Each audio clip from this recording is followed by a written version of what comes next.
to JForrest English Training. I'm Jennifer, and today you're going to learn English through stories.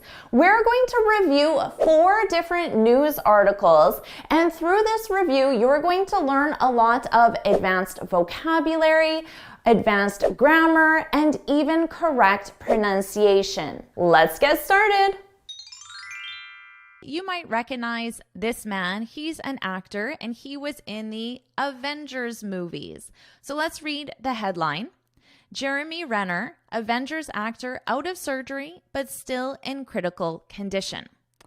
So unfortunately, I know that something happened to this actor and something terrible happened, and I know that because he is still in critical condition.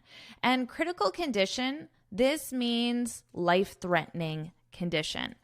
Life-threatening condition. So he is still severely at risk. So life-threatening condition, you might even just refer to it as severe condition. In a medical context, severe would be really bad. If someone described your injuries as severe, it means threatening, life-threatening. Okay, and out of surgery, you go into surgery. That's when you start your surgery. And then you get out of surgery. That's when you end your surgery. So it's just another way of saying start and finish or start and end. So this is surgery is over, finished, however you want to think of it. Over or finished, out of surgery.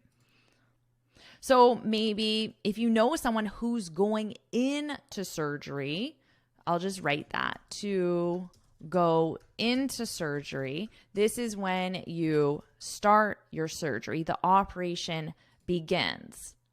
So you might ask someone, when are you going in for your, let's say it's I'll just say operation. Operation is a type of surgery. I could say surgery as well. When are you going in for, and then just your surgery? You could put the type of surgery, or you could say, when are you going into surgery? Either one would be fine. This one is when you know the specific type of surgery. When are you going in for your knee surgery, for example, if you knew the specific type of surgery, and then this is just general. You don't know what type of surgery they're getting.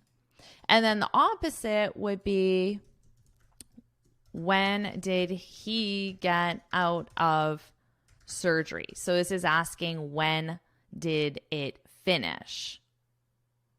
So very specific to surgery, but it will help you understand this article at least.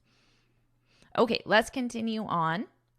Renner suffered blunt chest trauma and orthopedic injuries and is still in intensive care. So remember, if you're in critical condition, the area of the hospital you would go into is intensive care. And generally, this is referred to as ICU. This is the acronym. The U stands for unit, intensive care unit.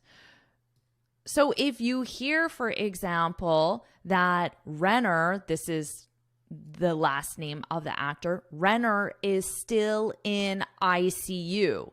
That's bad because he's in intensive care, and you only go into intensive care if you are in critical condition, which means you have some sort of life-threatening or severe injury or illness. All right. Let's continue on here. He was airlifted to hospital on Sunday after an accident while clearing snow outside his home in Nevada.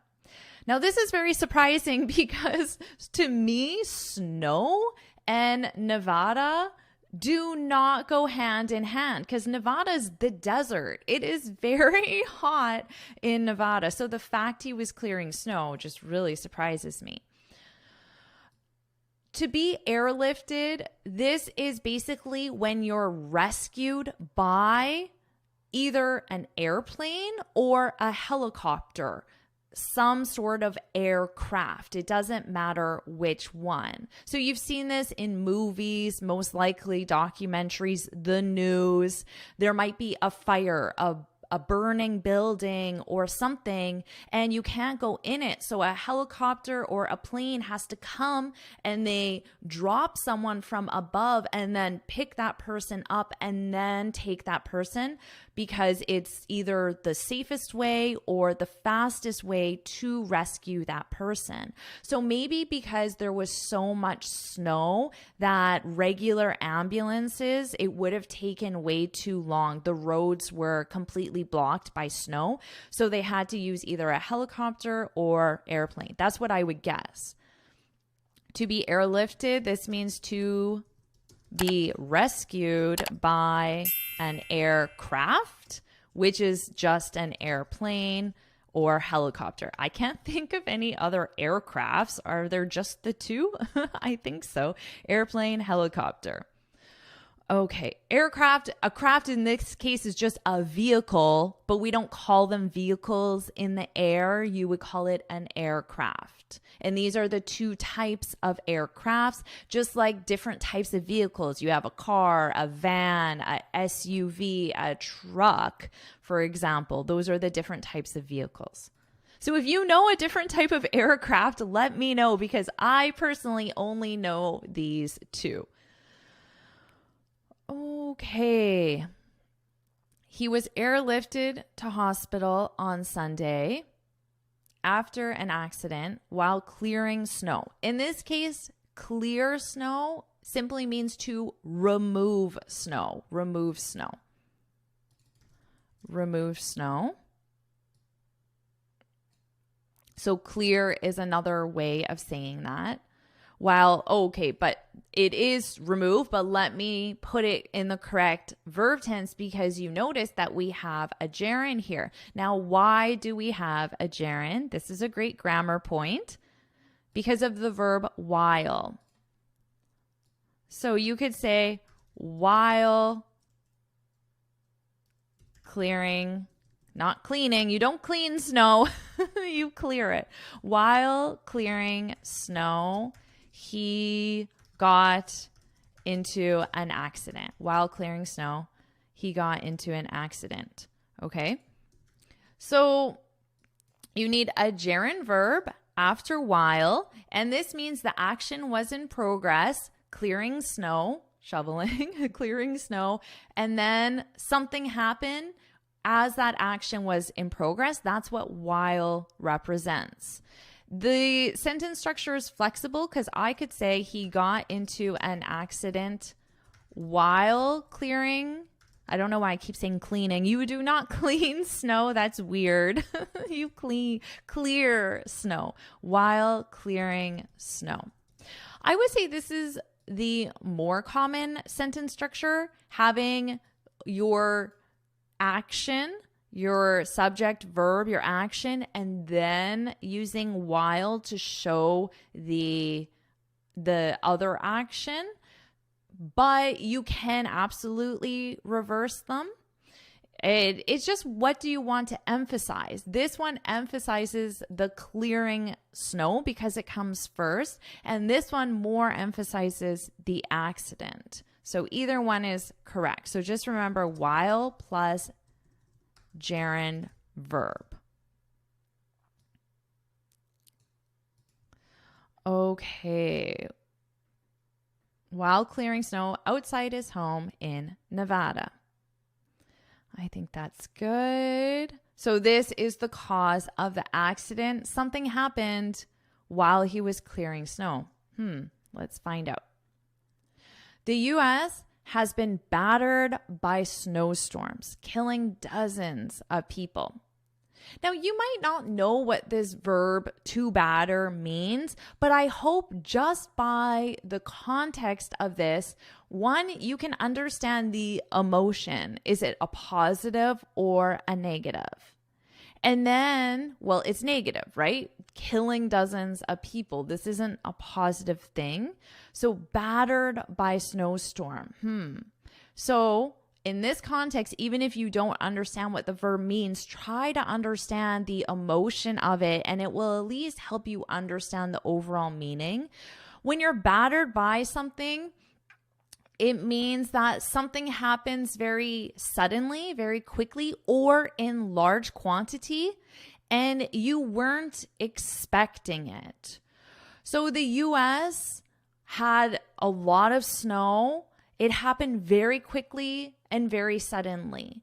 Now, maybe they also weren't expecting it. It's winter, so snow is likely, but maybe not the amount of snow or the location of the snow. Remember, I said Nevada is very hot. It's the desert. So it's quite surprising that they would have snow. So to be battered by. Notice this is with the verb be, which is just conjugated in our present perfect. To be battered by. That's because it is in the passive form. To be battered by. And then in this case, it's something, the snowstorm. Now it's in the passive form because we're not focusing on the subject doing the action. We're focusing on the object receiving the action. The US people, the country, receiving the snowstorm. Okay, to be battered by something, that's in the passive. Another verb that's very common is the verb hit, to hit. So the US has been hit by snowstorms. Exact same meaning. I would say hit is more common. Honestly, I don't hear battered too much. You can use both of these specifically with weather, and it's when it happens suddenly, which means quickly, or you can think of it in large quantity as well, large amount of snow.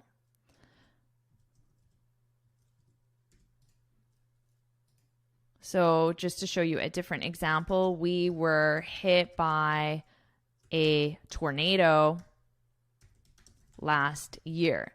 So of course, a tornado does happen suddenly and quickly, but then there could also be that unexpected quality, large quantity, and I'll also add unexpected. And again, this is in the passive because I'm focusing on receiving the action, not the subject doing the action.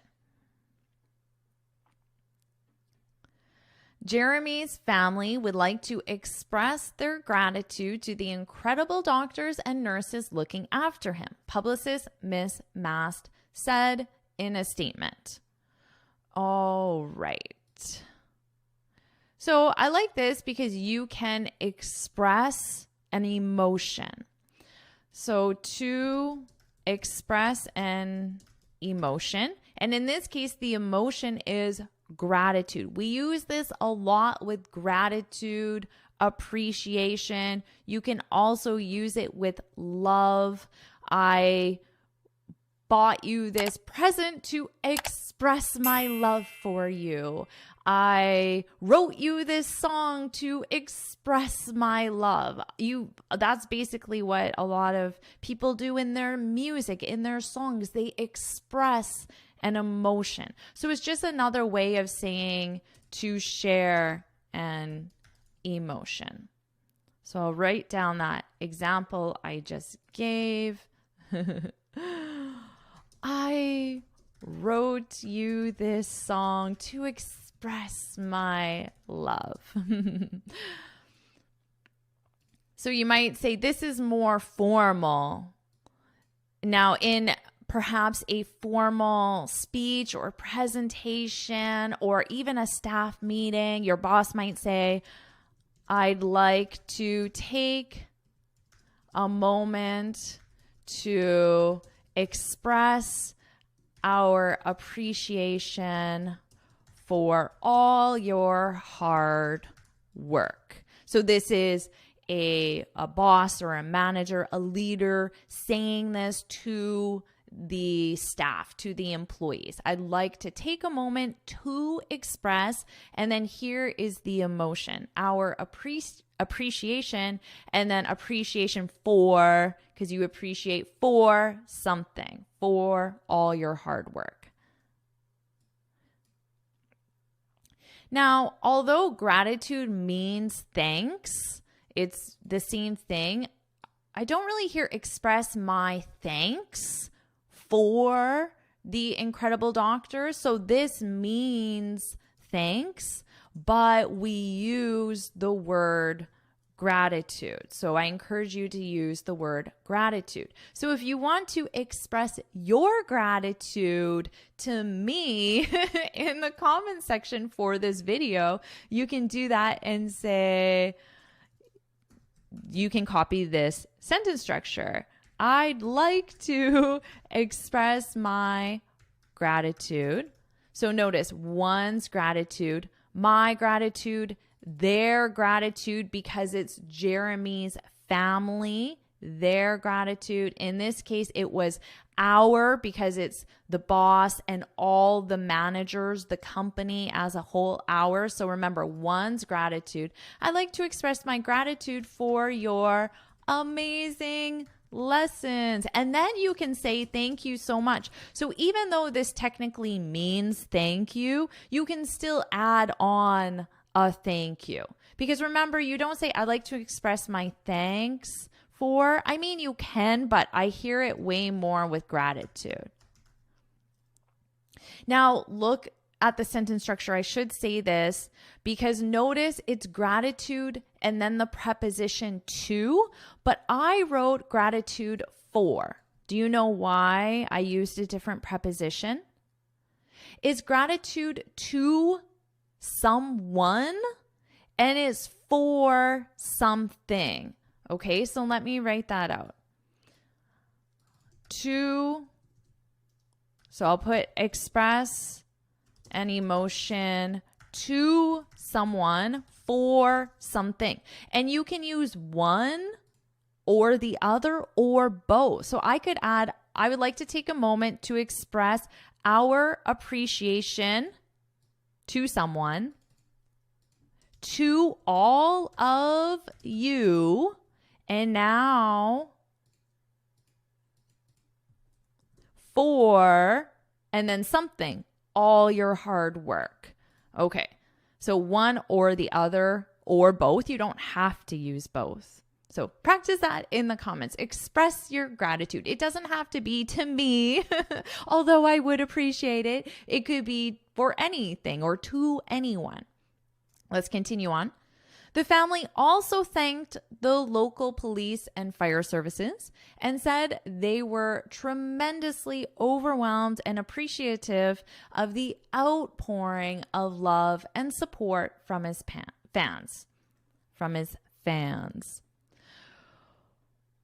So I could say, instead of the family also thanked the local police, I could say the family also expressed their gratitude to, because it's someone, the local police. So you could say that as well. Tremendously. This is a nice adverb here. It's a more formal way or a stronger way. I wouldn't say formal. I take that back. Not formal. It's a stronger way of saying really. So really is like here, I was really overwhelmed. really being the amount of overwhelm. So I'll show the amount of overwhelm is like this with really, but tremendously, it's more overwhelmed. So it's not that it's more formal. I take that back. It's that the amount is more. So it's stronger than really. I would say it's like really, really is tremendously. So this is an advanced adverb to add to your speech. Okay, adverb. Tremendously. Another one you could add is incredibly. They were incredibly overwhelmed. I would say the amount of incredibly and tremendously is the same, but then really would be smaller. Incredibly overwhelmed, tremendously overwhelmed, and appreciative of the outpouring of love. So outpouring is just the emotion. The love is inside of me, and now I'm getting it out of me. So I'm just showing my love. And when it's pouring, it sounds like it's coming quickly. So the amount of love and support from the fans came very quickly. That's what I would say outpouring is. Outpouring. The amount of love, support came quickly, and large quantity as well. That's for outpouring. So I added large quantity because it sounds like the amount of it was a lot. Outpouring. I don't think it's that common to add to your vocabulary, to be honest, but just to help you understand what it means so you can read this article without being like, what does this mean? I'm so confused. Okay, let's continue on. Before the accident, Renner was reportedly clearing a road outside his home in Reno, Nevada, using his personal snowplow so his family could get out after a heavy storm. Okay, again, you can clear a road. So in this case, we're talking about snow. But it could be for other things. So you could clear a road of any objects on that road. So let's say there was a lot of garbage after a parade or a festival, and then some people came to clear the road. It would be to remove whatever objects are on the road. But in this case, they're clearing it of snow, which means to remove it. So in this case, clear just means remove the snow. I'll write that. Remove snow. Now they use reportedly to express that this is what we think happened, but we are not 100% sure. So journalists use this a lot because if they state something as a fact and then it turns out it wasn't true, they could get in a lot of trouble. So they add the word reportedly as a way to let you know we are not 100% sure. So you will see this a lot in the media, was reportedly clearing. So reportedly to say that something is likely to be true. They have maybe a witness, a family member, a friend said, yeah, I saw him clearing the snow, but not 100% certain.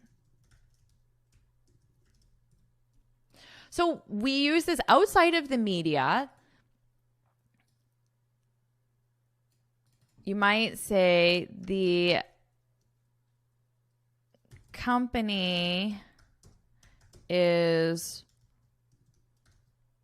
reportedly closing their branch in Reno, Reno is the location where this happened, so that's why I'm using it. So the company is reportedly closing their branch in Reno. Now, if I did not have this word reportedly, the company is closing their branch in Reno. This sounds like a fact. So a fact is 100% true. It's happening. If I add the company is reportedly closing their branch in Reno, this is now maybe. It goes from a fact to a maybe or a possibility because I think it's going to happen. I heard from other people. I saw it in an email, but there's still some doubt. So probably you'll use this more in a business context, and you will see it a lot in the media, in the news. All right. Let's continue on. The 51-year-old was the only person involved in the incident, the Washoe County Sheriff's Office said, adding that it was being investigated. All right, I think that's pretty clear. Incident here is just another way of saying accident. The incident, the accident. Let's continue on. U.S. celebrity news site TMZ reported that Renner was aided by neighbors at the scene, one of whom was a doctor. All right, so one of his neighbors was a doctor, and the doctor helped him. So was aided by, was helped by. Now notice the sentence structure. What do you notice about this? Renner was aided by neighbors. This is again in the passive form. The passive is incredibly common in the news and the media because a lot of times they want to focus on the person receiving something, receiving an action, receiving something specific, and the person doing the action, the subject, is not as important. This article is about Renner. This article is not about the neighbors. So by putting it in the passive form, it keeps the focus on Renner. So if I had this in an active form, what would it be? What do you think? So put that in the comments. If you'd like to practice, you can pause the video now, put it in the comments. The active form is the neighbors helped or aided Renner. So this is in the past simple, helped or aided. The neighbors helped, the neighbors aided Renner. To be honest, I would say help is definitely way more common. So just understand what to aid someone means, but I would still, for my own vocabulary, I would use the verb help. The scene, I think you understand what this means just from movies, plays, but the scene is where something happens. So in this event, the scene was Rayner's driveway or the road outside of his house because that's where he was clearing the snow with the snowplow. I didn't define it, and if you live in a tropical climate, you probably don't know what a snowplow is. For me, since I live in a cold climate, it's obvious. Plow. Notice the pronunciation. Plow, plow, snow plow. This is a machine that removes snow. So instead of doing it with a shovel, that's what we call the object to remove, to clear snow, a shovel. You use a machine and the machine clears, removes the snow. So a machine to remove snow. Now, there are large snow plows that you drive and it removes the snow, but there are also for individual homes, you can buy a snow plow that you push. And so you're not driving it, you just push it and it removes the snow. So it could be a big machine that you drive, or it could be something that you push. All right, where were we? We were talking about, oh yes, this scene. The scene is where he was clearing the snow with his snow plow, which is the machine to remove snow. All right. Let's continue on. A day after the accident, news emerged that rally driving champion Ken Block was killed when his snowmobile flipped at his ranch in Utah. Oh, so another accident involving the snow. Remember I said up here that incident means accident? Well, I could say a day after the incident because that's what they originally used, and now they're changing it to accident, but it doesn't matter because in this context it has the exact same meaning. Incident. A day after the incident, news emerged that this car driver was killed. Okay, a snowmobile, again, if you live in a hot climate, a tropical climate, you might not know what this is. A snowmobile, they're actually really fun. They can be dangerous, unfortunately. So let me show you a picture of a snowmobile. So here we are on Google Images. So this is a snowmobile. It's a vehicle that you drive on the snow. It's really fun. I had one when I was a kid, but I haven't gone snowmobiling in years. I don't know. It can also be a little bit dangerous, to be honest, but it is very fun. Have you ever been snowmobiling? So now you know what a snowmobile is.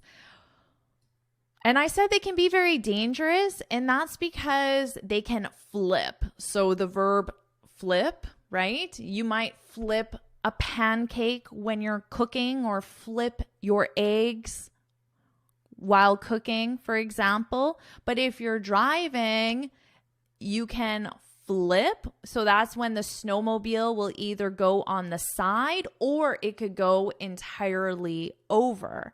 Now, of course, it's not just snowmobiles. It could be a motorcycle, a car can flip, a boat, something on water can flip as well.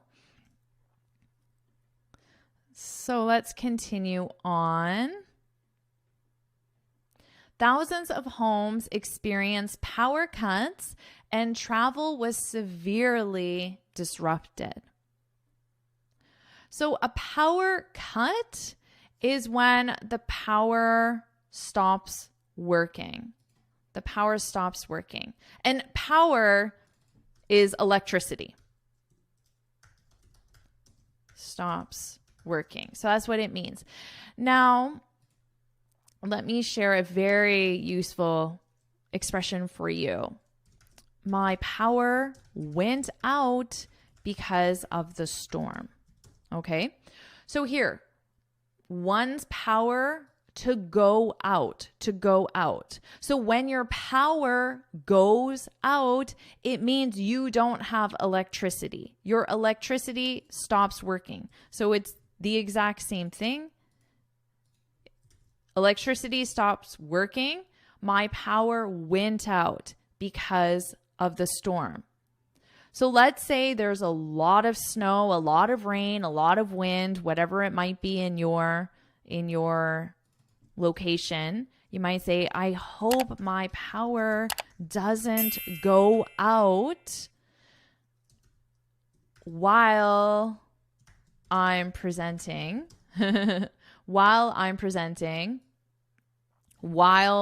Remember, you can just use the gerund verb while presenting, we talked about while before. So you're presenting, there's a lot of snow, a lot of rain, a lot of wind. I hope my power doesn't go out. So that means I hope my electricity doesn't stop working. But no native speaker would say my electricity stopped working. That's a literal translation. We would say my power went out. So that's a very useful one because it happens to everyone. Your power goes out from time to time, right? So when was the last time your power went out? Share it in the comments just to practice that expression. Two-time Oscar nominee Renner is best known for his role as Clint Barton, Hawkeye, in the Marvel Cinematic Universe, starring in several Avengers films and in the spin-off television series Hawkeye.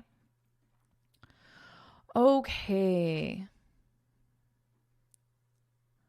So Renner, they're just giving some background information on Renner just to let you know who he is, his accomplishments, if you didn't know. You're probably wondering what a spin-off is, a spin-off television series. A spin-off is when you have a movie like The Avengers, and then they take one part of that movie and they take it out and they create an entire movie or show, TV show, from that one part of that movie. So that's a spin-off.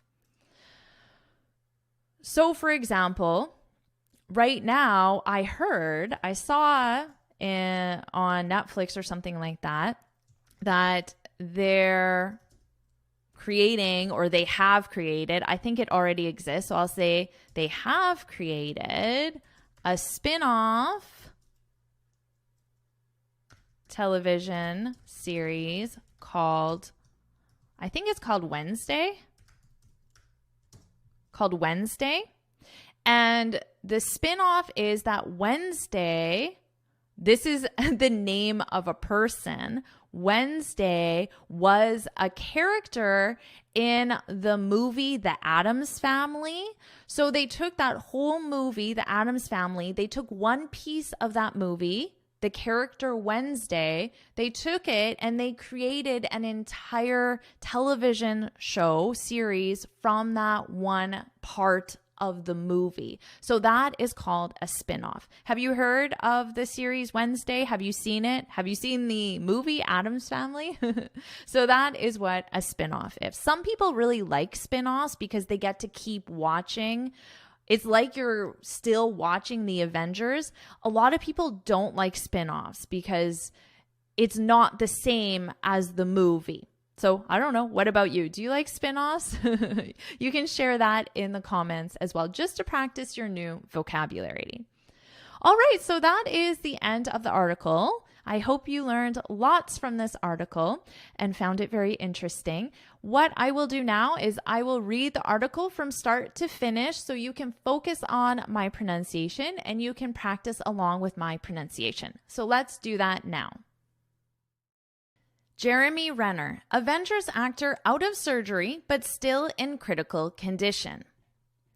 Renner suffered blunt chest trauma and orthopedic injuries and is still in intensive care, Samantha Mass said in a statement to U.S. media on Monday night.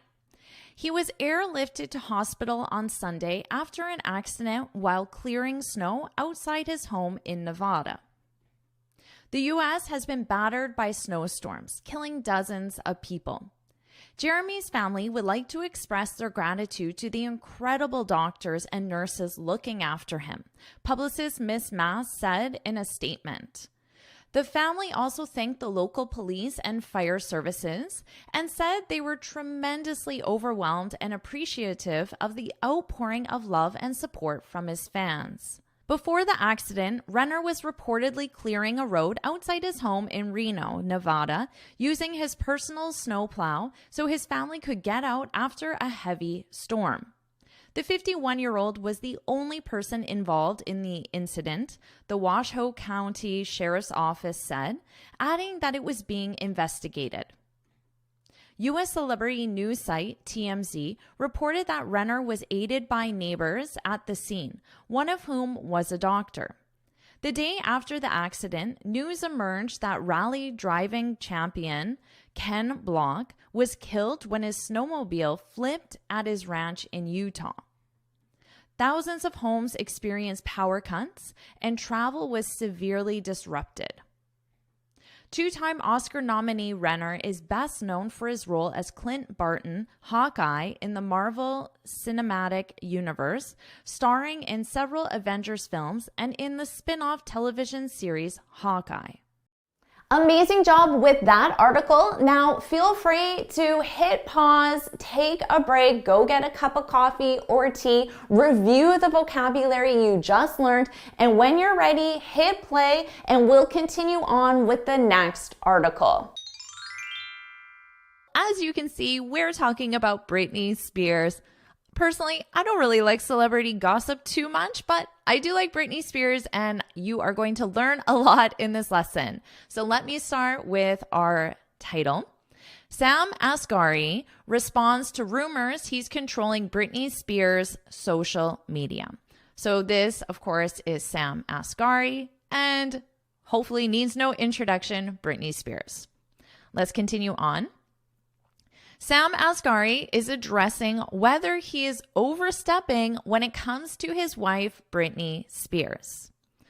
All right, let's look here. Of course, you know what an address is, right? If someone asks you, what's your address? What's the company's address? You know what that is. But this is not the same, right? Because address, what's your address? That's a noun. And this here is a verb. A verb. And I know it's a verb because one, it's conjugated, it's in the continuous form, and here's my verb to be in the present continuous. So this is the verb to address, to address. And this means to give attention to or to deal with a matter or problem. So in this case, you can think Sam Asghari has a problem. The problem is other people are saying that he's controlling Britney Spears. That's the problem. So he's going to address that. He's going to deal with it. He's going to give it attention. Now, this is a very useful verb in a business context and in an everyday context as well. In a business context, you might say, let's schedule a meeting to address why our sales are falling. So this is your problem. Sales are falling. It doesn't necessarily have to be a problem that you address, but generally it's some sort of situation that needs attention. And most of the time, if a situation is positive, it doesn't really need attention. So just naturally, we use this to address in a more problem-based situations. So this is the problem, sales are falling, and we simply need to discuss it. We need to deal with it. We need to give attention to it. So let's schedule a meeting to address why our sales are falling. Or perhaps you're giving a summary of a meeting or a conference you attended, and you could say, the conference addressed marketing trends for 2023. So in this case, it isn't necessarily a problem. They're just talking about the overall subject that the conference was giving attention to. Marketing trends for 2023. The conference addressed. So in this case, it isn't a problem-based, so it is absolutely possible, but you'll see it more in problem-based situations. And of course, address is a verb, so you have to conjugate it. Here, I have it in the past simple. Okay, so Sam Asghari is addressing whether he is overstepping, to overstep. This is very useful. When you overstep, it means you involve yourself in matters that you shouldn't. So in this case, Sam Asghari why would he decide what Britney Spears posts on her social media? It's her social media, right? So he is involving himself in a situation that he has no right to involve himself in. That is overstepping. So we see this again a lot in a business situation. For example, I know I'm only a junior employee and I don't want to overstep, but I have a suggestion about how we can improve our sales. So let's say you're in this meeting. You're a junior employee. You should only really be listening, taking notes, and the executives or the more senior people are discussing this sales issue.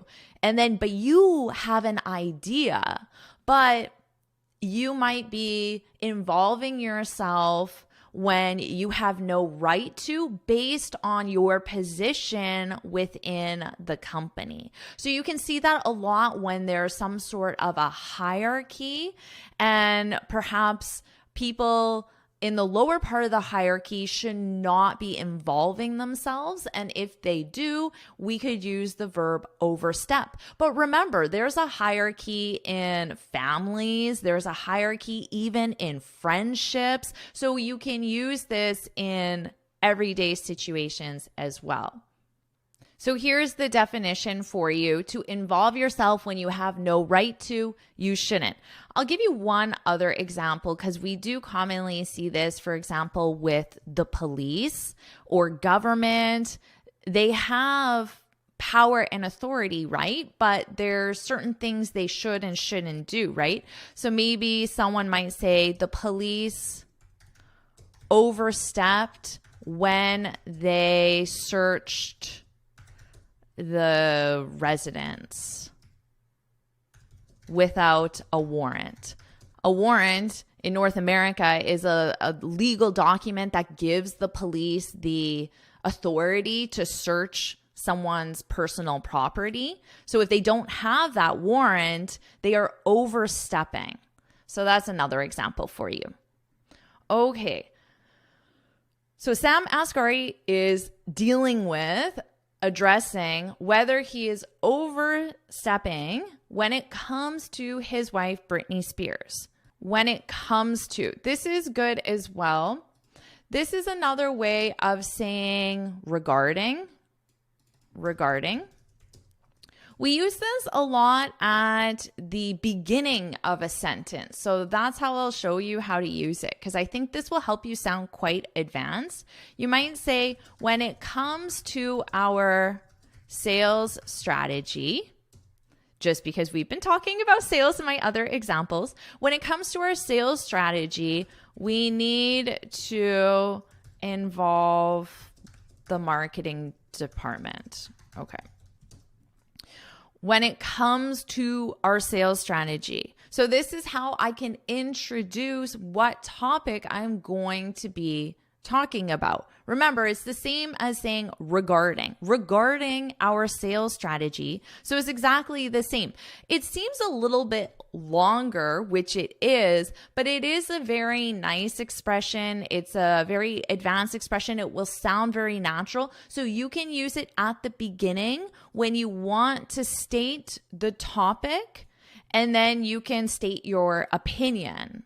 You might say, for example, we use this a lot with opinions. So you might say, when it comes to social media, I prefer YouTube. So you're stating your opinion, and what's your opinion on? The topic is social media, and you're using when it comes to identify that topic. When it comes to. All right, let's continue on. The fitness trainer, 28. This is his age. He is 28. The fitness trainer, 28, touched on speculation that he's controlling what the Grammy Award winner, 41. This is, of course, Britney Spears. She's the Grammy Award winner. What the Grammy Award winner, 41, posts on Instagram after she previously admitted that her social spots were a lie during her 13-year conservatorship, as she accused father Jamie Spears of controlling much of her life. Basically, what this is saying is previously, Britney Spears' father, Jamie Spears, was controlling her social media. And Britney Spears admitted that a lot of her posts were actually not written by her. So it's easy to think that maybe now her husband is doing the same thing that her father did. Let's take a look at this. This is a very useful phrasal verb. The phrasal verb is to touch on. When you touch on a topic, a situation, it means you talk about it briefly. Briefly means for a short period of time. And this is a phrasal verb, to touch on something, to touch on something, the something being the topic. So let's say you're in a meeting and there's only 10 minutes left and you want to talk about the sales strategy, but it's a big topic. You can't talk about it in 10 minutes. You might say something like, let's quickly touch on the sales strategy before we wrap up. Wrap up, this is a phrasal verb as well, and this is the most natural way to say before we end the meeting. You can say end the meeting, but that's really more of a literal translation. Native speakers don't really say let's end the meeting. Well, we do, but we more commonly say let's wrap up. Let's wrap up. That's the natural way to say end a meeting. Let's wrap up. So that's what that means, before we end the meeting, before we wrap up. So let's quickly touch on. So let's just talk about it briefly. I'm not going to talk about everything. I'm just going to talk about a few areas. So you can do that when you have a big topic and you only want to talk about it a little bit. So that's a very useful phrasal verb. Now you may be wondering what speculation is. Touched on speculation.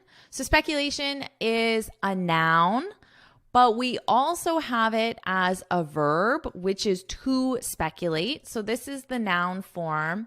The verb form is to speculate.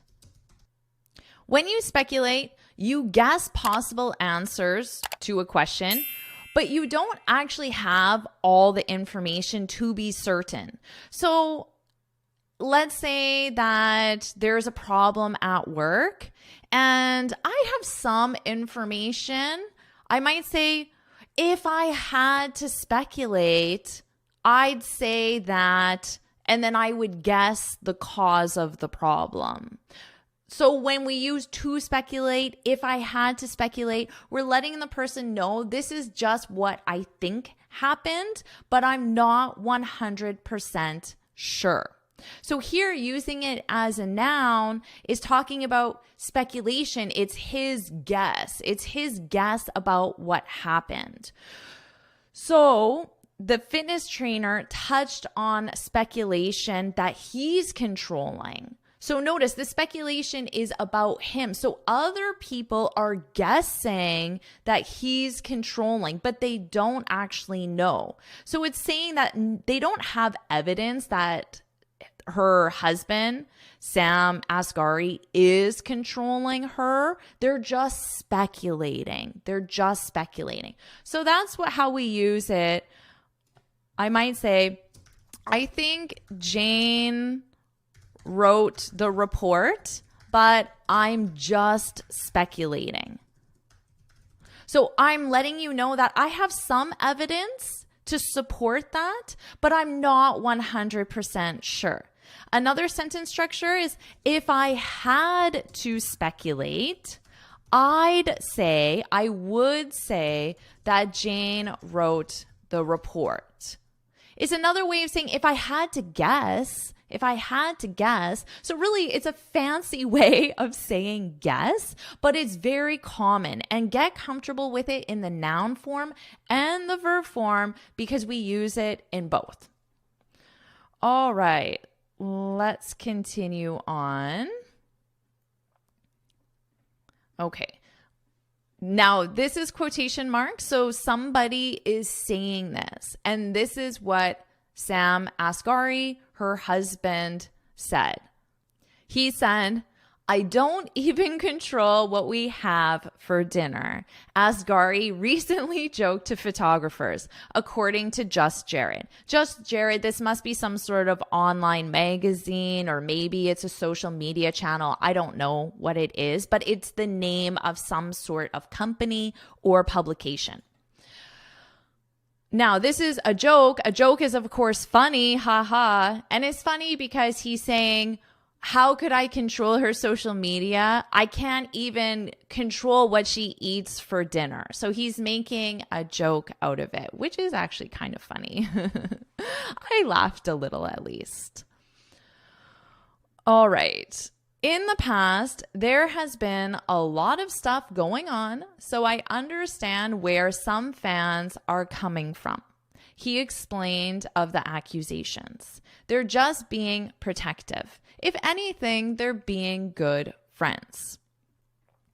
So Sam Asghari is explaining why people are speculating, are guessing, why people are speculating that he is controlling Britney Spears' media. This is his explanation. So he could say, if I had to speculate, if I had to guess why people think I'm controlling Britney Spears, if I had to speculate, I'd say it's because, and then you could continue right here. I'd say it's because there has been a lot of stuff going on. So that's what he is saying. He's guessing this is the reason, but remember, it's not 100%. He has some evidence, but he's not 100% certain. I don't think there's anything else I need to explain here.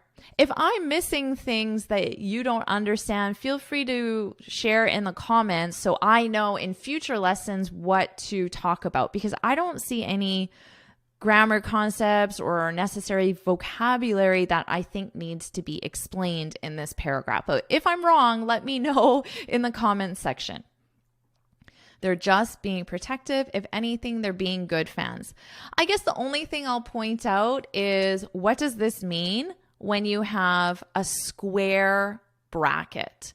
When you have a square bracket, which is highlighted here, it means that the actual words that Sam Asghari or whoever said this, the actual words have been changed slightly.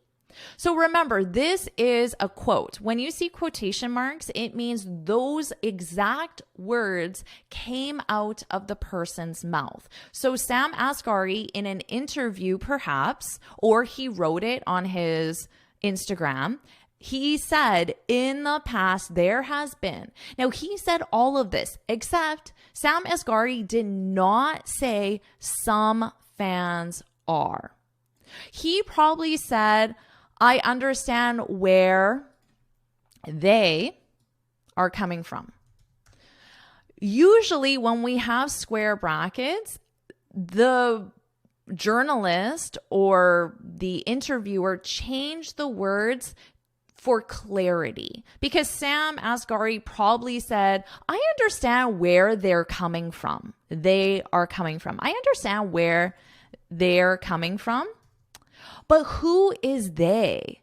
If we only have this one bit of his speech, we don't know who they are. So the interviewer or the journalist changed it to some fans so we understand who they represents. That is what is usually the case when you see square brackets. Okay, hopefully that was helpful. Was that interesting for you to learn. Again, I'm trying to understand what you want me to teach you from these articles. So please let me know in the comments if I'm explaining parts that are useful, or if there are other parts of the lesson you would have liked me to explain. Please let me know, because it will help me improve for future lessons. Okay, let's continue. Suspicion around Britney's social media activity grew earlier this month when she celebrated her birthday with a tribute to her younger sister, Jamie Lynn Spears, with whom she had previously been feuding. So let's take a look here. She had previously been feuding. This is the past perfect continuous. And we use it for a past action that happens before another past action. So on our timeline, let's say she feuded with her sister. Feud is another way of saying fighting. Perhaps you don't know this, so let me point this out. It's not as common. So honestly, I would stick with the word fighting. It's way more commonly used than feuding, but it means the same thing. Feuding, fighting. So she and her sister had a fight. They were feuding. But something else happened. What is that something else? She celebrated her birthday with a tribute. So this is in the past simple, but it happened after the feud. So we have, let's say on Monday, feud with sister. Wednesday, celebrate birthday with tribute. Okay. So this action is in the past simple, and this action is in the past perfect. The continuous can also be used. The continuous is used when you want to focus on the duration of the action. The past perfect is used when you just want to more focus on the action, the result of the action, not the actual duration of the action. So I could say, we had feuded before I made that video tribute for her birthday.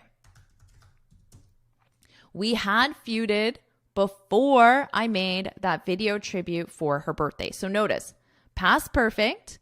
I could have said we had been feuding if I want to focus on the action in progress, which is fine. Both of them are grammatically correct. It just shifts where you want to focus. I'm just focusing on the result of it. We had feuded before I made that video. So notice, past simple, because the action is the later action, and past perfect for the earlier action. Okay, so that's a very good grammar concept. It's one of those concepts all students kind of know, the past perfect and how it relates, but most of them don't really know how to use it in their speech. So try a few examples. Just think about your week. What did you do on Monday? What did you do on Wednesday or Tuesday, Thursday? Doesn't matter. And then just try to form sentences. I had gone to the mall before I watched the movie, and just make some examples based on your day. It's good practice to do a few examples every single day, and you'll get really comfortable using the past perfect. Asghari previously defended his wife's social media activity after she began posting some risque content following the termination of her conservatorship last November. Let's just take a look at this word. Notice the pronunciation. You might notice this little accent. Obviously, the English alphabet does not have this accent, so we pronounce it according to French pronunciation rules, which is when you have this accent to pronounce it as a, risque, risque, risque. So that's how you pronounce it. Just remember that is not English pronunciation. We borrow the pronunciation from the French. Okay, now what does this mean? Risque content is an adjective.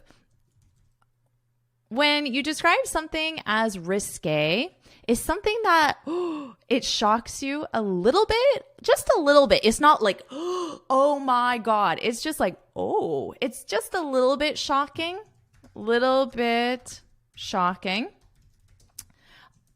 Usually because of sex. There's something related to sex. So a little bit shocking. So maybe you're watching a movie with your kids and there's a scene in the movie that is risque. So maybe there's some, certain attire or some scenes involving some kissing, but it's a little risque. There's more than you would expect, but it's not like, close your eyes. It's just a little bit risque.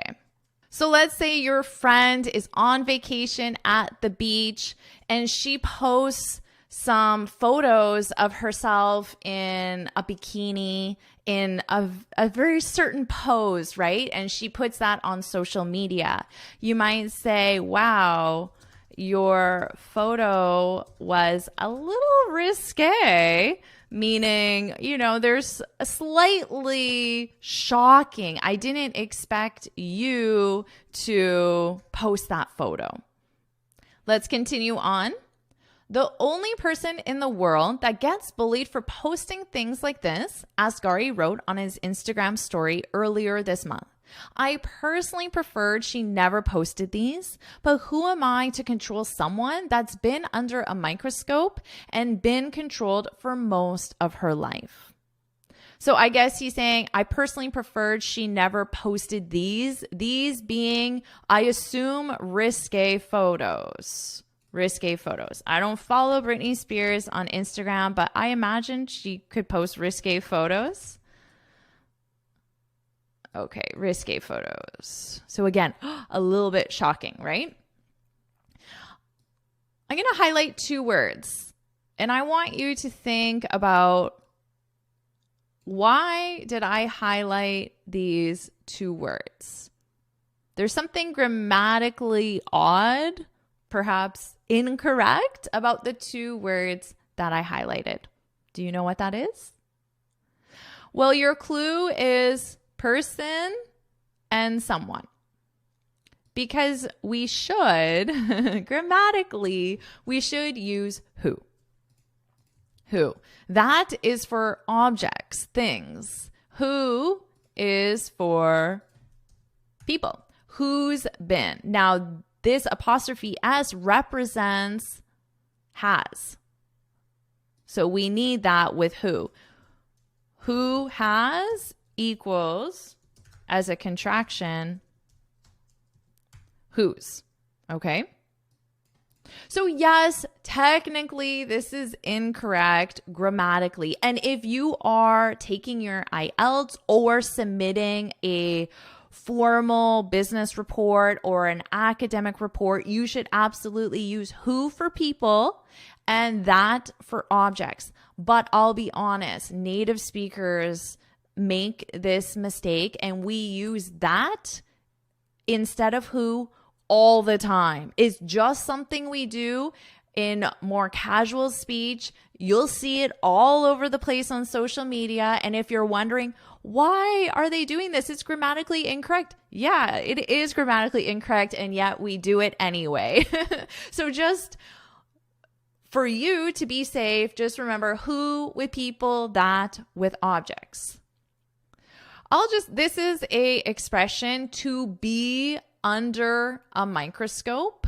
And I think you can imagine what that means. So you put something under a microscope so you can see it, every single detail very clearly, right? Scientists put something under the microscope and they examine it and they get to see every single detail.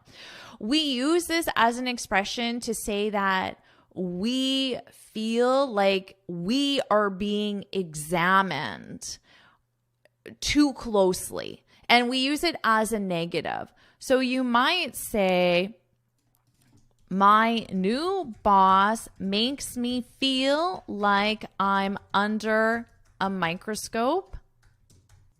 He always checks up on me. So to check up on someone is, just imagine you're working and then all of a sudden your boss, what are you doing? What are you doing? How's it going? Did you finish that report? Did you do this? Every 10 minutes, or you get, the person might not be there, but they might send you a message. How's it going? What are you doing? Are you working on that report? When's it going to be done?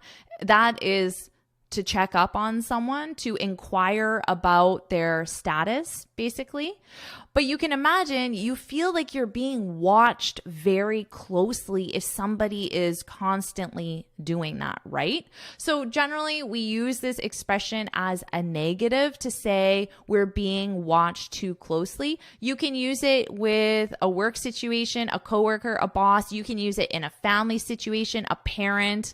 Even a friend could make you feel like you're under a microscope.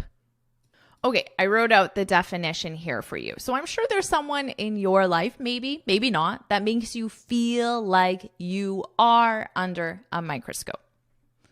All right, let's continue on. Spears and Asghari tied the knot in June during an intimate ceremony with 60 guests in attendance. And here are the people in attendance. Ooh, some celebrities, of course. Drew Barrymore, Selena Gomez, Madonna. That's cool. All right. To tie the knot. What does this mean? Based on the context, what do you think? To tie the knot is an idiom to say to get married, to get married. Now, obviously, you know what that means, but notice my verb, to get married, because that is when you're having the ceremony. Spears and Asghari got married. Remember, we use the verb get when we're talking about the transition from not married to married. But once you are married, once the ceremony takes place and you get the ring on your finger, then you simply say, we're married. We've been married for 10 years. Now, I'm putting it in the present perfect because the action started in the past and continues until now. So I'm using the verb be married because I'm talking about the current state now. I am married. But if I want to talk about that transition from not married to married, I use get. So now I can say we got married in Hawaii. A destination wedding. We got married in Hawaii. So this is where you transitioned from not married to married. So that's why I used get married, and that's what tied the knot means, to get married. So you could say we tied the knot in Hawaii. We tied the knot in Hawaii. It's a fun, casual way of saying get married. So someone might ask you, when are you going to tie the knot? They're asking, when are you getting married? When is the date of your wedding? When are you going to tie the knot? Now you could put, where are you going to tie the knot? How are you going to tie the knot? Just asking about the details. So you can use a different WH question. Our final paragraph. The couple began dating in 2016 after he appeared in her Slumber Party music video, and they announced their engagement last September. So to be engaged. So engagement is a thing, it's the noun, but the verb is to be engaged. to be engaged. This is when you have an engagement ring, right? You are going to get married at a specific date in the future, but you are not married right now. To be engaged. Now, remember, we can use to get engaged to talk about the transition from not engaged to engage. Engaged is when someone says, will you marry me, right? Okay, to get engaged. So again, I could say, we got engaged last month.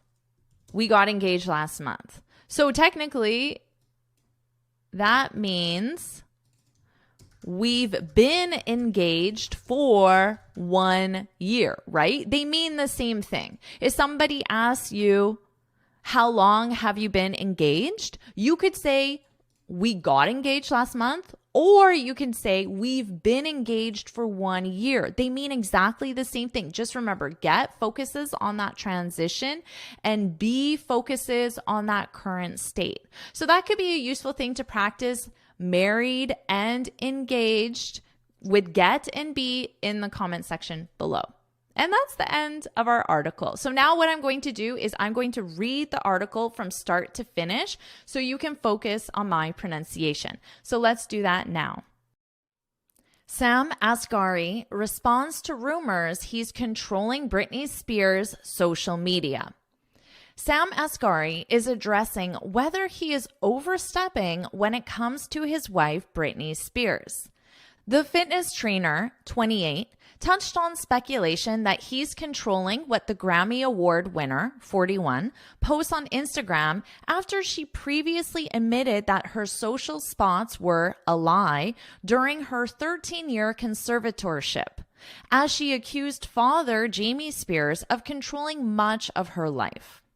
I don't even control what we have for dinner, Asghari recently joked to photographers, according to Just Jared.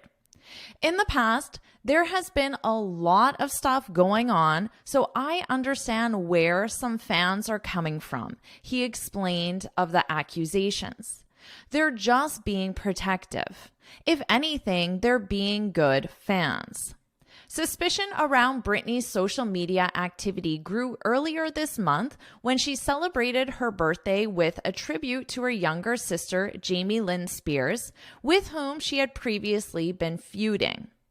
Asghari previously defended his wife's social media activity after she began posting some risque content following the termination of her conservatorship last November.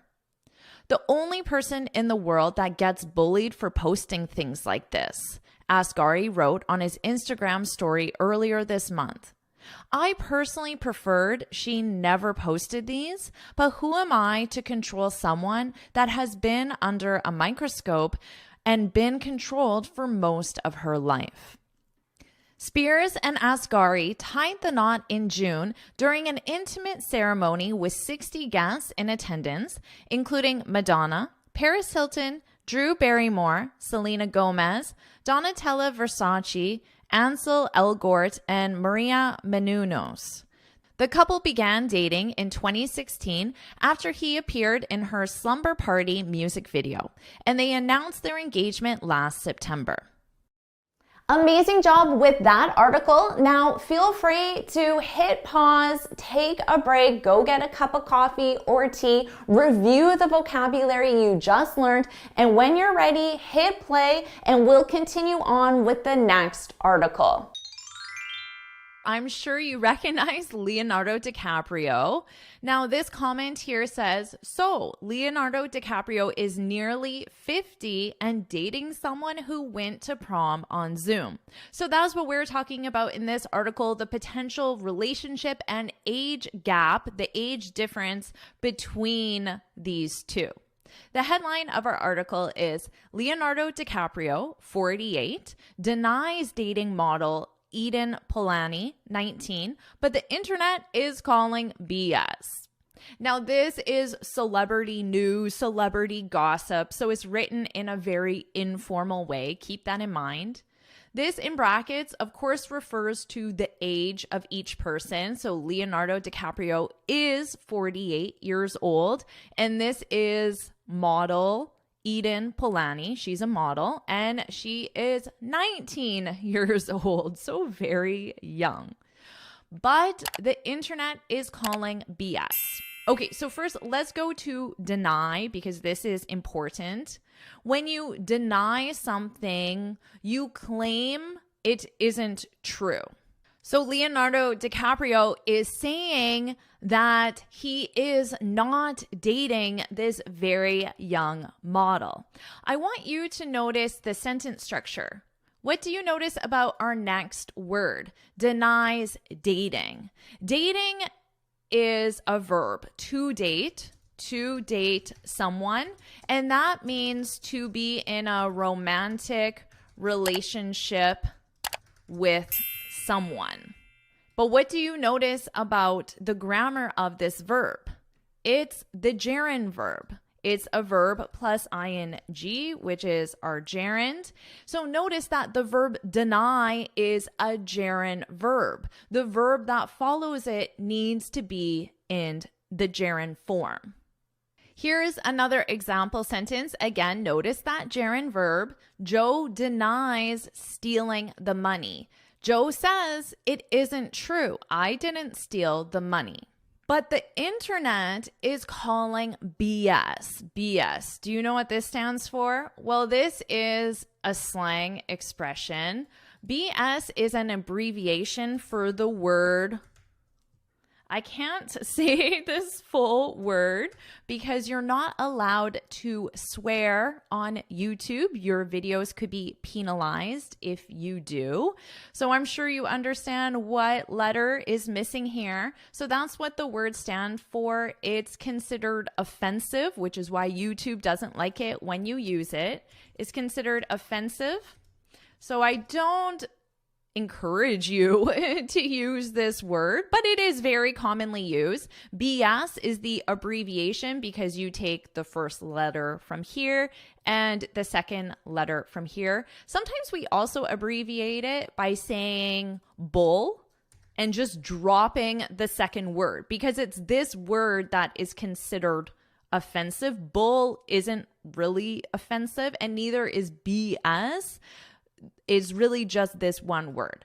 Now, when you call something BS, you're saying it's nonsense. It's not true at all. So here's the definition. Now, let me give you an example sentence. They said I stole the money. So Joe could be saying this. They said I stole the money, but that's BS. That's BS. So if you want a more polite way of saying this, because remember, I don't recommend using this, maybe with your close friends, for example, you could say, but that's nonsense. That's nonsense. And this is not offensive. So you can use nonsense, but now you know what this means when you see it. All right, let's continue on. So Leonardo DiCaprio denies dating this very young model. Chatter about Leonardo DiCaprio, 48, allegedly dating teenage Israeli model Eden Polani, has been making rounds on the internet for over a week. Let's start with chatter. This is a noun, and this is specific to internet terminology because chatter is just conversation, communication between people, but specifically over the internet. Here's an example sentence. My company monitors our chatter. So monitors our communication on the internet. So conversations you have on Twitter or Reddit or other forums or other sites where you communicate. Monitor means that they review it closely. So chatter, just conversation online about Leonardo DiCaprio, allegedly. Allegedly is used because they're not 100% this is true. So we use the adverb allegedly to show doubt. Here's the definition. Let me give you an example sentence. Going back to poor Joe, Joe allegedly. So someone said it's true, but there is no proof. It hasn't been proven yet. Joe allegedly stole the money, but he denies it. Remember, if we were to use a verb, it'd be the gerund verb, but he denies it. He said it's complete BS. Or to be more polite, you can say complete nonsense. Okay, so chatter about Leonardo DiCaprio allegedly dating teenage Israeli model Eden Polani has been making rounds. So when you make rounds, it means you go from place to place to place. So making rounds, remember, they're talking about the chatter making rounds, the chatter going from place to place. So in an online context, the places would be Twitter, Reddit, TMZ, that's where this article is from, forum posts, TikTok, YouTube, and it's going this rumor that Leonardo DiCaprio is allegedly dating this teenage model is making rounds. It's moving from place to place, specific on the internet because we're talking about chatter. Let's continue on. The two were photographed sitting together at an LA event, sparking rumors about a possible relationship. Okay, so they sat together at an event, and now everybody is saying, oh, they must be dating. So that is a rumor. Did you hear that Leonardo DiCaprio is dating a teenager? Oh my God, I can't believe it. That is a rumor. It's information that may or may not be true that spreads. Spread is another way of saying to go from person to person. So of course, I see this rumor to one person, but then guess what? That person is then going to say, oh my God, did you hear?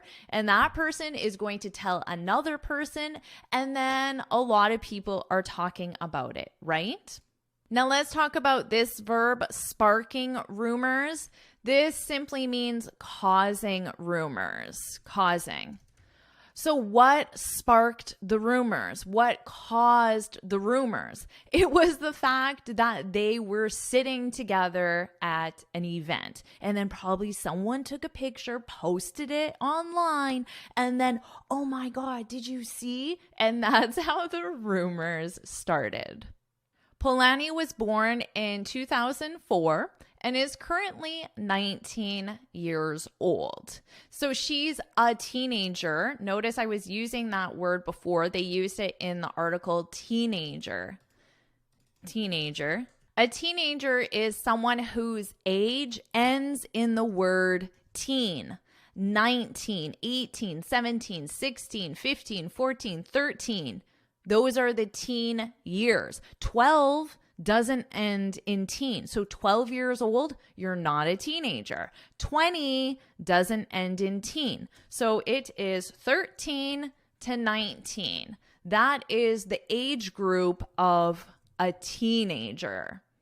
And it sounds very young. So if you hear that a 48-year-old is dating a teenager, that sounds very young because a teenager could be 13 years old, right?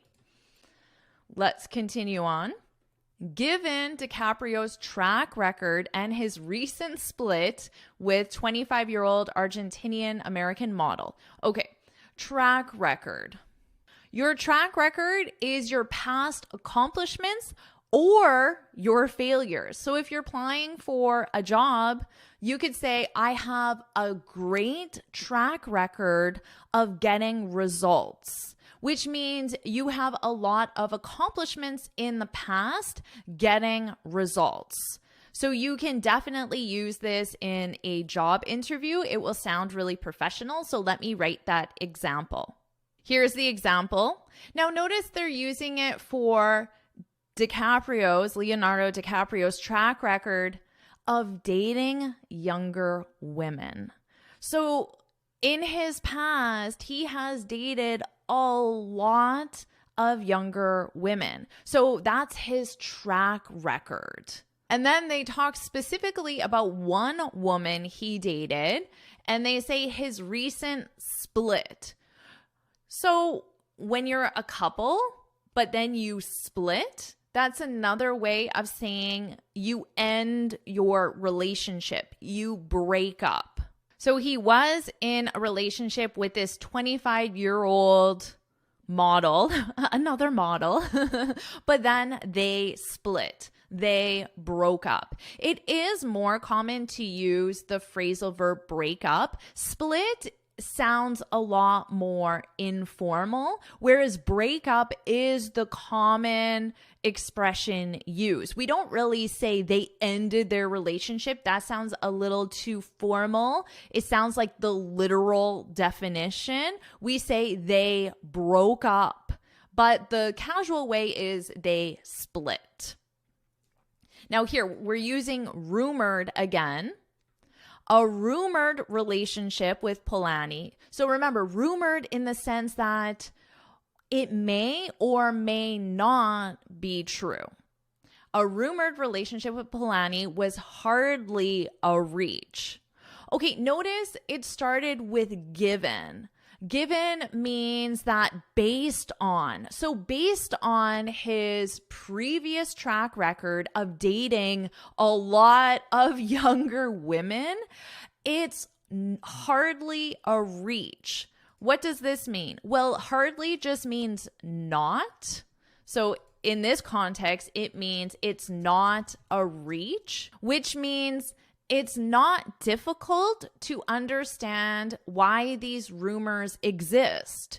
These rumors exist because he has dated many, many younger women, models specifically, in the past. That's his track record, remember? So not a reach means it's not difficult to understand that something is true, or not difficult to imagine that something is true.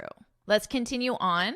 But on Tuesday, a source close to DiCaprio, a source is just someone who knows DiCaprio well, someone who is a friend or an acquaintance or has information about him. A source close to DiCaprio told TMZ that the star was not dating Polanyi or in a relationship with her at all. He just happened to be seated next to her at the event. Okay, let's talk about happened, because it's also in quotation marks. He just happened to be seated next to her. The sentence structure is to happen, and then we have our infinitive. He just happened to be seated. So it just means that whatever is, so here it's to be seated, that was by chance. By chance means it was not planned in advance. So by chance, I'll just write that. Not planned in advance. So this is saying that Leonardo did not plan to sit beside the model, the teenage model. He just happened to be seated. Now, happened is probably in quotations because they're saying, oh yeah, he just happened. He probably did plan it, right? So they're casting doubt on if this is true or not. He just happened to be seated next to her at the event, and the two were hanging out. So hanging out is just interacting socially. I'll put this here. Interacting socially with the same group of people. However, netizens, this word is new to me. I had never seen this word before, and when I saw it the first time, I'm like, netizens, what is this? I had to look it up in the dictionary, but it has a very simple definition. A netizen is a person, and it's a person who uses the internet. So the internet is also just called net, right? And that's how this word begins, with net. So you know how a citizen is someone who lives in a city or a country, right? Citizen. So they probably just took this as in and then they added netizen. But again, I've never seen this word before. So I don't know how common it is, but it is in the Cambridge Dictionary. So I don't know. Have you seen this word before? Maybe it's just me, but I am a netizen. I mean, everybody is a netizen. Everybody uses the internet. So I don't really understand the purpose of this word, but netizens are not convinced this is the truth. So netizens, the people who follow the Twitter feed or the YouTube videos or the Reddit posts, they're not convinced that he just happened to be seated next to her or that they are just hanging out. They don't believe it. So that's what convince means. They don't believe it. Let's continue on. Most pop culture followers believe it's a public relations move to protect DiCaprio from further criticism about his controversial dating habits. So the fact that he's saying we're not in a relationship, remember, he's denying it. He's saying that's BS, that's nonsense. They're saying this is a public relations move, which means he's strategically saying this to protect his public image. That's what public relations is about managing your public image. A move is just a strategy or a plan. So I'll write that for move, a strategy or a plan. Strategy or a plan. So it's just a plan to protect him from criticism. Criticism is negative things that people say about you. And it's his controversial dating habits. Controversial is an adjective. It describes his dating habits. And when something is controversial, it causes disagreement or discussion. So obviously people are talking about the big age difference between them. Is that appropriate? Is it inappropriate? That's why it's controversial. And dating habits, well, his dating habits are that he likes dating young women who happen to be models. I don't know. Can you blame the guy? Who wouldn't want to date young women who are models? The news has fueled a deeper conversation about legal age gap relationships. Okay, they're saying it's legal because she is an adult. So by law, you become an adult when you're 18 years old.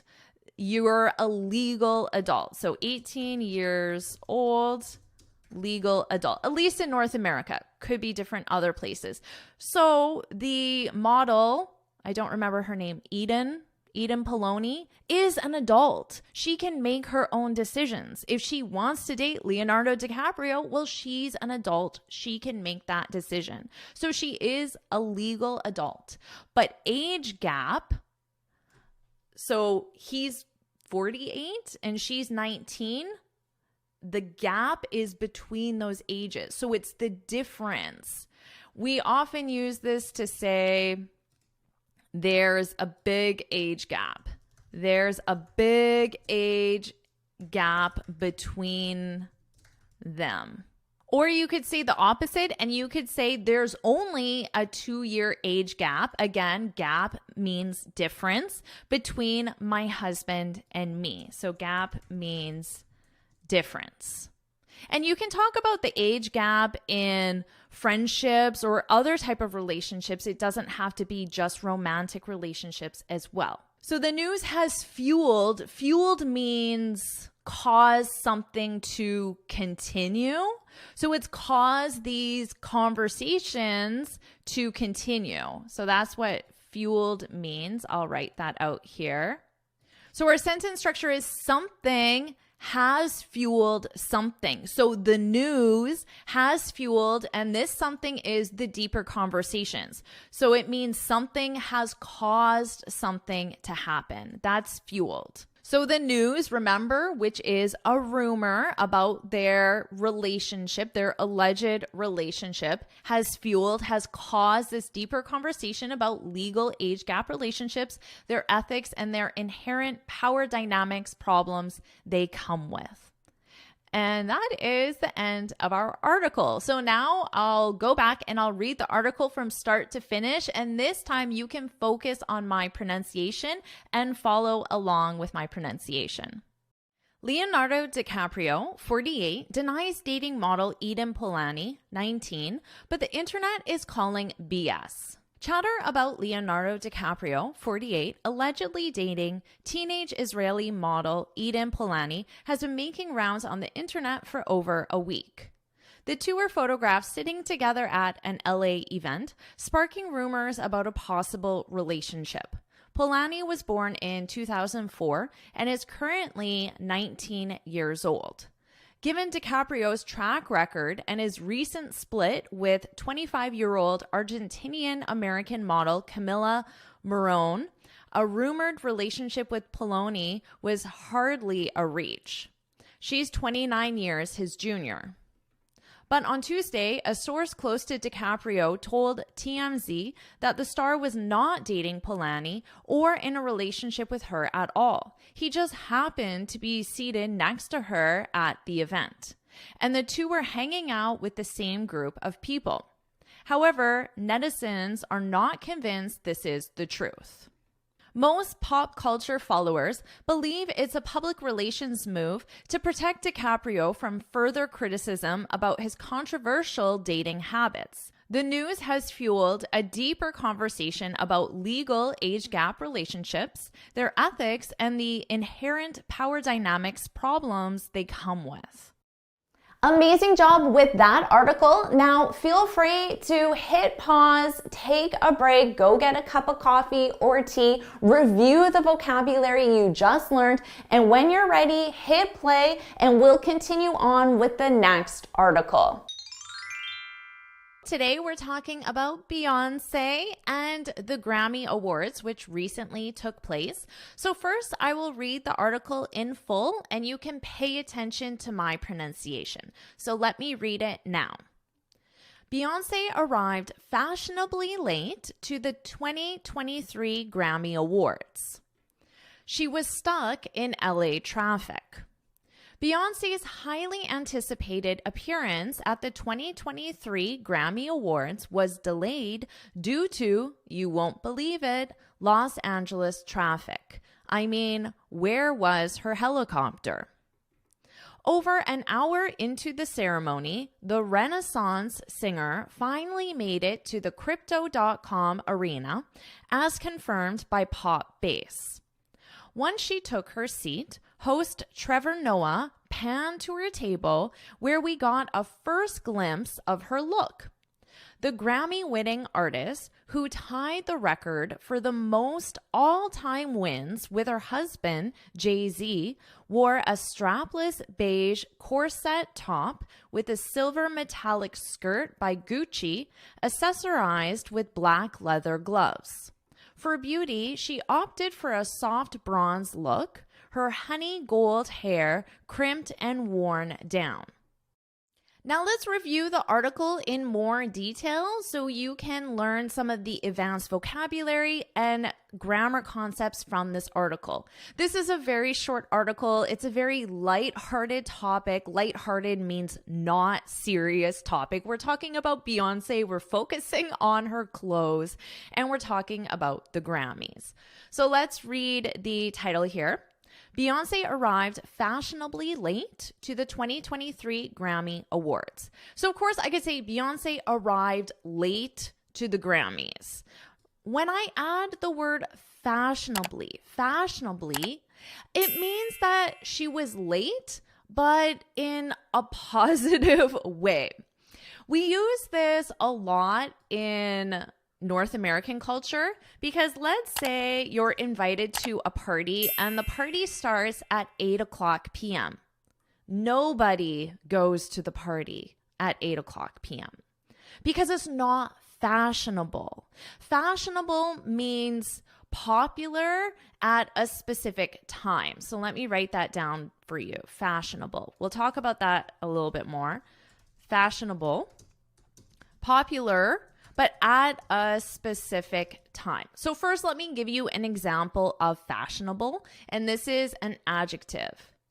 So right now, since COVID, actually, I would say it's fashionable to wear casual clothes to the office. Casual clothes meaning jeans and a cotton t-shirt to the office. It's fashionable, which means it's popular right now. And I could say before COVID, it was fashionable to wear suits to the office. Now, I'm sure some places it's still fashionable to wear suits. And that's the thing with fashionable. It really depends on where you are in the world because fashion trends change around the world, right? So this could not apply to where you live or the office you work in. So that's fashionable. So going back to our example, the party starts at 8:00 p.m. It's not fashionable to arrive at 8:00 p.m. Everybody shows up fashionably late. So everybody shows up, which is another way of saying arrive. It's just a more casual, familiar way of saying it using the phrasal verb to show up. Everyone shows up fashionably late, which is probably between 8:15 to 8:45 p.m. for a party. So they're saying Beyonce was late, but in a positive way. She was fashionably late. Now, sometimes we use this if someone says, "You're late," and you might reply back just in a fun way, "No, I'm fashionably late. I'm fashionably late," which is just trying to make a lighthearted way of saying, "I'm sorry for being late. I'm fashionably late." But keep in mind, this isn't the case with appointments like a doctor's appointment or a job interview. You must show up at the scheduled time. In fact, you should show up early. So notice I've been using show up. So that's a great phrasal verb to add to your vocabulary, which just means arrive. Okay, let's continue on. And doesn't she look gorgeous at the Grammys? This is the reason why she was fashionably late. She was stuck in LA traffic. So this is a great expression to add to your vocabulary because you can use it when you're late. You can say, "Sorry, I'm late. I was stuck in traffic," obviously. You could say, "I was stuck in a meeting. I was stuck at an appointment." So it doesn't have to be traffic, but traffic is probably the number one most common reason when you're late. But this is very common as well. "Oh, I was stuck in a meeting." When you use the verb stuck, to be stuck, notice our sentence structure, to be stuck. To be stuck. And that's why our verb to be is conjugated in the past simple here. I was stuck. That means you're unable to leave. To be stuck. To be unable to leave. And the reason why you can't leave that meeting is because you're talking to an important client or you're talking to your boss. You can't just walk out and leave. You have to stay. To be unable to leave. So keep this in your vocabulary for the reason why you're late. Beyonce's highly anticipated appearance at the 2023 Grammy Awards was delayed due to, you won't believe it, LA traffic, Los Angeles traffic. So this is saying the exact same thing as up here. They're just basically repeating it. I mean, where was her helicopter? This is just a little joke. I don't think it's that funny. Maybe you do. And you can tell that this is written in a very casual way because in a professional writing context, you would never have a double exclamation. We have a double punctuation. Sorry, we have an exclamation point, which is right here, and we have a question mark. This is very commonly used in casual writing, but it is never used in professional writing. In professional writing, you only have one punctuation. So either the question mark or the exclamation point. But this is very common in casual writing. When I write text messages to friends, I often do multiple punctuations. Sometimes in my text messages, I'll have lots. I'll, do things like that. But most commonly, I stick to 3. 2 or 3 is quite common in casual writing, and it's just really to emphasize. But again, casual writing only. Let's take a look at highly anticipated. When something is anticipated, it means that people are looking forward to it or expecting it. And then highly is just used to emphasize that, highly anticipated. They're very commonly used together. So to look forward to or to expect something or someone. For example, since we're talking about music, I'll use Taylor Swift's. Taylor Swift's last album was highly anticipated. So before she released that album, a lot of people were looking forward to it. Oh, I can't wait. I can't wait for that album. Or they were just expecting it. Oh, I bet she's going to release an album soon. I bet it's going to happen next month. This is exciting. So you're looking forward to or you're expecting something with positive emotion. You could use this for an upcoming vacation, for example, or even a job interview. It could be a really highly anticipated meeting because something amazing could happen as a result. You could get your dream job. So this is a good adjective. This is an adjective, a good adjective to add to your speech. And they're saying that her appearance, people were looking forward to her appearance, mainly because they wanted to see what she was going to wear, or maybe she was performing and they wanted to know what song she was going to perform. It was highly anticipated. Okay, and then we talked about the reason why she was late. In this case, they just use was delayed. Delay is another way of saying late. And we know the reason why she was stuck in traffic. Okay, let's continue on. Over an hour into the ceremony. So over an hour into the ceremony means the ceremony, the Grammy Awards, has already taken place for 65 minutes or more than 1 hour. And then the Renaissance singer, I guess this is the name of a song or an album by Beyonce, finally made it to the arena. When you make it to a location, it simply is another way of saying arrive. We usually use this when you have some difficulty arriving. For example, you might say, I can't believe I made it to the job interview in time. I was stuck in traffic for 20 minutes. So even though you were stuck in traffic for 20 minutes, you still arrived in time. And I'm using made it as a replacement to arrive just to suggest there was some struggle involved in arriving. So she finally made it to the arena as confirmed by Pop Bass.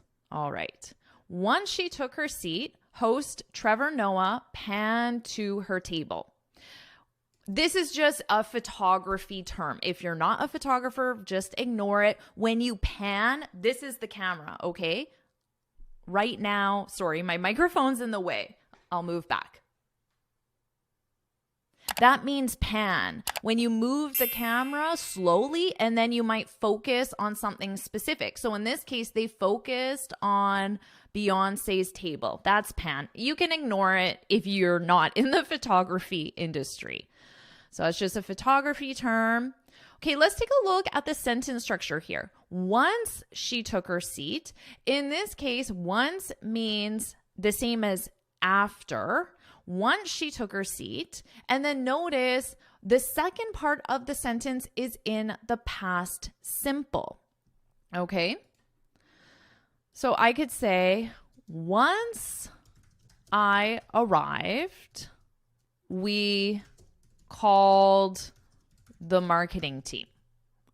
Once I arrived, past simple, we called past simple. So past simple, past simple. Okay. This is a great sentence structure just to show the sequence of the events. This happened first and this happened second, but they are both past events. So this is a great first action. Just write that here, first action, and then we have our second action. So this is a nice sentence structure you can add, second action. And you can use this in a casual context as well.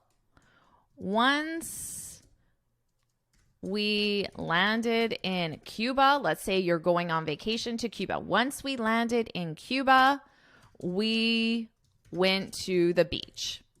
So this is the first thing you did after you landed. And both of them are in the past simple. The Grammy-winning artist who tied the record for the most all-time wins with her husband, Jay-Z. That's pretty awesome. When you tie, it means you finished with the exact same score or result. We use this with anything competitive. So sports, for example, let's say there's a game and the score was 3-3. This is a tie. So you could say it was a tie game. If somebody asked you who won, you would say nobody. It was a tie. It was a tie. It was a tie. You can just leave it at that, or you can add game. It was a tie game. You might say match if that's the word choice you use for the specific sport. It was a tie. Now, if you are the opponent and you're playing someone else specifically, you could use, instead of it was, you could say we tied, which means my team scored the exact same as the other team. We tied. And it could be a team, or it could just be one person against one person. So maybe Jay-Z won 10 awards and Beyonce won 10 awards. So they tied. It was the exact same number. That describes a tie. Okay. Now they're talking about what she wore, because that's what they talk about at the Grammys, right? The appearance. She wore a strapless beige corset top with a silver metallic skirt by Gucci, accessorized with black leather gloves. Okay, so strapless, this represents strapless. She doesn't have any straps, right?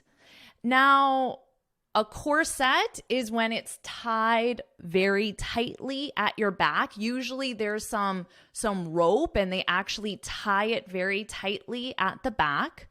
Metallic is the color of her skirt, and then her black leather gloves. Gloves, of course, you wear.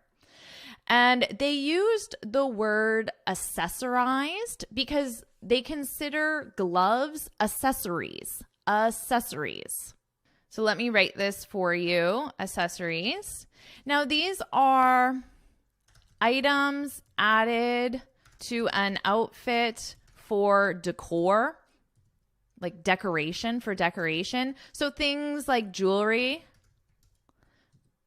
Purse would be an accessory. Spelled that wrong. Jewelry, purse. I guess in this case, gloves, a hat. What else could be an accessory?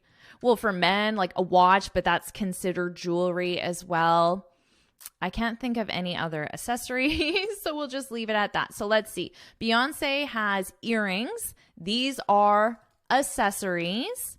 She doesn't have a necklace, which would be a common accessory. She probably has a purse somewhere, which would also be an accessory. And they're added to her main outfit. Her main outfit is the shirt and the skirt, right? Everything else is an accessory. Okay, where were we here? They're using this as a verb, which is, of course, you can use it as a verb, but it's more common to use it as a noun. So you might say, for my birthday, you can buy me some accessories. And then you can specify what accessories you like. Maybe you like earrings, maybe you like rings, maybe you like watches, purses. You can specify. All right. For beauty, she opted for a soft bronze look, her honey gold hair crimped and worn down. This is a great verb to have in your vocabulary. The verb is opt, to opt. Listen to my pronunciation, opt, opt. Now, you can opt for something, which is how it's used here. The something would be a noun. You can also opt to do something. So that is opt plus infinitive verb. So to do something. Now, what does this mean? When you opt to do something or for something, it means you make a specific choice. Let me give you an example. I opted to decline the promotion. I was offered a promotion and I chose not to accept the promotion. So I made a specific choice. So we use this when you have a choice. You can do one thing or another thing. You could have more than two choices. You could have many choices. And when you want to specify what you personally decided, you can use the word opt. Now, this is a verb, which is why it's in the past simple, because I already made the decision. It's a completed action. Notice I'm using my infinitive. If I wanted to use a noun, I opted for, what would I say? I opted for my current job. This is a something. I made the choice to keep my current job. It would be more common to use an infinitive, but I just want to show you an option where you could also use for. So both of these sentence structures are very common. So here they're saying she opted for a soft bronze look. I don't really know what that means, to be honest, but they're saying that she had other choices. So she could have chose a different color instead of bronze. I guess maybe they're talking about her shirt, maybe, is what she opted for. I don't know. Or her makeup, like her lipstick color is soft bronze. Probably the makeup, actually. So she could have opted for bright red. She could have opted for purple, for orange, all these different colors, but she opted for soft bronze. Maybe they're talking about her hair as well. So that's a great verb to have as well. And notice that sentence structure. And finally, the last thing I'll explain is worn down. They're talking about her hair, worn down. I get asked a lot of questions from women about how to talk about what to do with your hair. So right now, my hair is down. My hair is down. My hair is down. I could also say I'm wearing my hair down. Now, in general, so the present simple, I usually wear my hair down. Okay. Now, what's the opposite of down? It's up, right? I rarely wear my hair, not here, hair up. So this is up. up, down. Pretty simple, right? So that's how you can use it with hair. And notice, I could say my hair is down, my hair is up, but then we also use subject and then the verb wear, my hair, and then up or down. And that is the end of our article. I hope you enjoyed it. And what about you? Did you watch the Grammys? Who was your favorite singer from the Grammys? Share something related to the Grammys in the comments as well. Amazing job with this lesson. Now, what was your favorite new word from this lesson? Leave that in the comments below and leave an example sentence practicing your new vocabulary. And if you found this lesson helpful, please hit the like button, share it with your friends, and of course, subscribe. And before you go, make sure you head to my website and get your free speaking guide. In this guide, I share 6 tips on how to speak English fluently and confidently. And until next time, happy studying!